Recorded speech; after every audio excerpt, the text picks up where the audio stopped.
If I tell you that there was a man in the world whom even the most powerful country had to chase for an entire decade, how would that sound?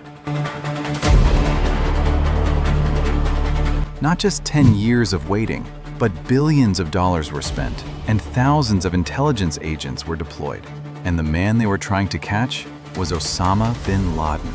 In today's video, we will learn how a businessman's son from Saudi Arabia became the most wanted man in the world, and how the United States finally found him after 10 long years. The man whom the United States chased for 10 years was not like this from the beginning. Osama bin Laden was born in 1957 in Riyadh, Saudi Arabia. His father, Mohammed bin Laden, was a very rich businessman and one of the most influential real estate developers in the Middle East. He worked closely with the Saudi royal family on major projects. Interestingly, his father had risen from being a simple Yemeni immigrant to becoming extremely wealthy. Their family became one of the richest families in Saudi Arabia. Osama was one of many children, more than 50 siblings, and he was the 17th. Even in such a large family, he was known to be very quiet as a child. He studied in elite schools in Jeddah. Even though he came from a wealthy family, he was not very interested in luxury. Instead, he became more attracted to religious education and Islamic ideology. From a young age, he showed interest in religious politics. He also trained himself in horse riding, hunting, and surviving in the desert. This made him very different from his siblings, who were more focused on business and luxury life. Osama believed that life was not just for comfort, but for a greater purpose. Because of this mindset, he stayed somewhat distant from others in his family. It is said that when he was only 10 years old, his father died, and this had a deep impact on him. After that, he slowly became more different in his thinking. Imagine this.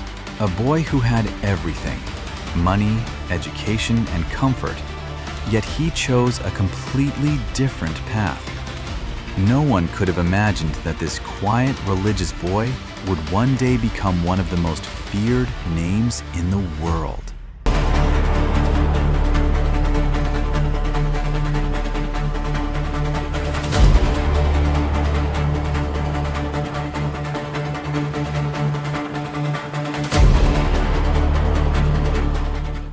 His life changed in the 1980s during the war in Afghanistan. In 1979, the Soviet Union sent troops to Afghanistan. Many countries, especially the United States and Saudi Arabia, secretly supported Afghan fighters, mujahideen, with money and weapons. This war became a major part of the Cold War. During this time, Osama bin Laden entered the scene. He was young, but had a lot of money and influence. He went to Afghanistan to support the mujahideen. He helped not only with money, but also by building infrastructure like training camps, bunkers, roads, and tunnels. Surprisingly, instead of living a comfortable life, he worked in harsh mountain areas to support fighters. At first, he helped financially, but later, he also took part in fighting. Because of his courage and leadership, many fighters started respecting him and following him.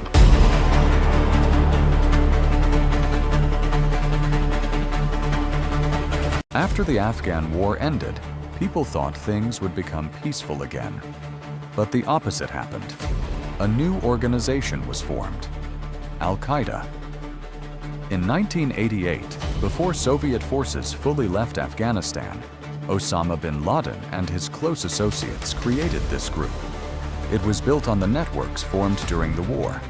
It became a platform where experienced fighters could gather and plan future actions. From the beginning, Al-Qaeda aimed to reduce American military presence and Western influence in Muslim countries. Especially in the 1990s, when US troops were stationed in Saudi Arabia, Osama strongly opposed it. Al-Qaeda soon became an international network.